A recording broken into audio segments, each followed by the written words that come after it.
One of the most underrated parts of being a music producer is, in my opinion, being grateful for the small incremental gains and the small wins within your work.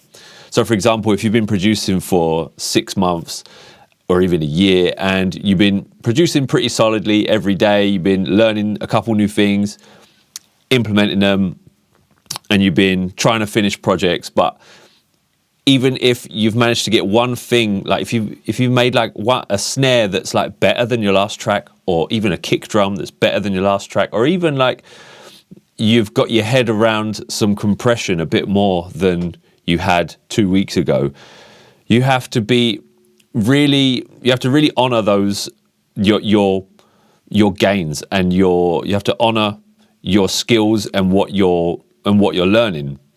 This is going to be the fuel. This is going to give you untold amounts of fuel and confidence for you to carry on.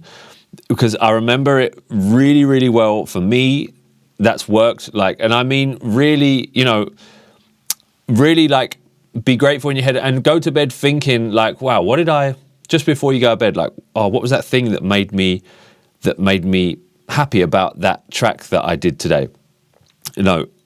Just really think on it. Think on it. Like, why did me improving that snare make me happy? And it's not bad to think on that, because it's going to improve when you wake up the next day. You should ask yourself, oh, what was it that made me happy yesterday? Or what was it that I felt that was, that I felt I was in control of with this track? And oh yeah, it was that snare. I was really happy about making that snare. Let me go back in on it today. What else can I do that made me feel like that? And I think there's probably something to be said that it's unhealthy to chase emotions like that. But I feel like actually in this case, it's really, really good to chase. It's kind of is like a dopamine hit, but it's not like an instant dopamine where like you're scrolling through, you're doom scrolling. Like, this actually took work to get there. It took work to get there. That's why you're proud, because it wasn't just a quick instant gratification. This took hard work, and it took a lot of potentially A/B-ing with your favorite tracks. It took techniques from videos like this and from people's Patreons that you earn money to pay for. So this stuff isn't instant gratification stuff, and this is where I think a lot of producers, they do give up, because they kind of just go along for a couple years and they kind of coast. And I think, and the only way you're going to make these incremental gains is by asking yourself, like, well, why is my snare trash? Or like, why is this part of my song not as good as the other part? Or chord progressions as well. That's another one. Like, what part of this chord progression just doesn't sit right? Like, and why is that? If I delete this and change a few of the notes on there, will it make me feel a different way? Will it evoke a different emotion? Like, just try and break down where you think it's not working. The point of where this happened for me, it was a really particular point in my career. It was a track that I entered a remix competition. I was called Rushmore at the time, and the track was called Mario Step. And I made this remix. I was churning out tunes. Hardly any of them were really getting played. At the time I was speaking to like only J-Line really knew of me. He was playing my tunes, like a couple of them. But it was this Mario Step remix where like the bass and the snare was kind of like better than my previous tracks. And I was happy with it. When I made it, I would show my friends. I was living with my friends at the time.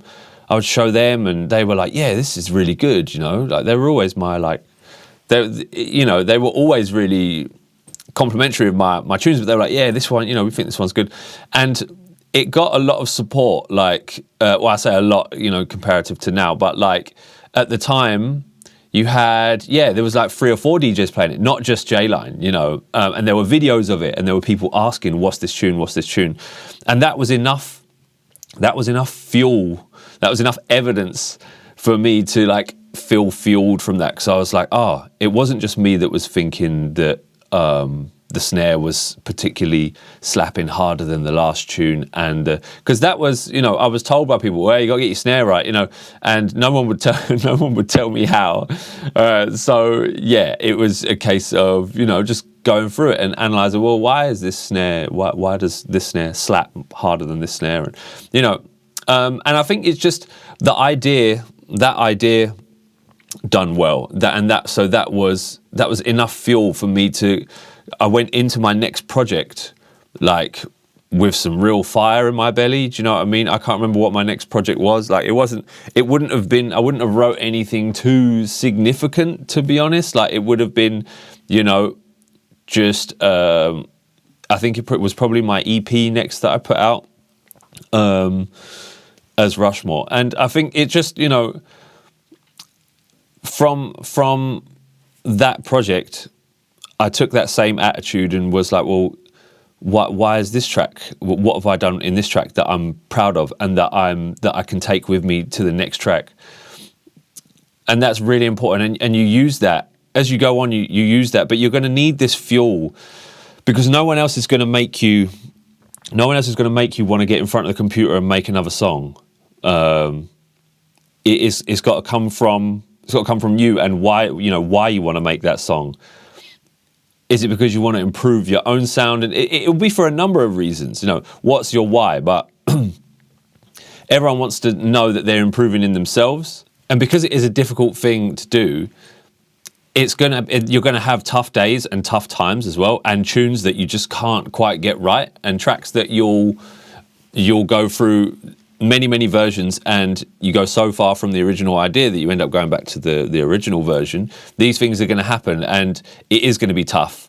So it's part of taking the rough with the smooth in a cliche way that's going to really help you out in this situation, because you do have to ride through those times, because you are going to need to analyze, you know, why is it bad? And then you change it again. Why is it still bad? You know, not every tune is going to be this really easy, free-flowing thing, but some of them are. So yeah, my one takeaway for this would be to just be grateful for those small wins and to actually learn to appreciate that, because if you can manage to do that, it's going to give you untold amounts of fuel for your next projects and your next tracks. So I hope that's the point I wanted to get across today. I hope that makes sense. I picked out another video for you here. Go check that out. And yeah, I'll see you on the next one.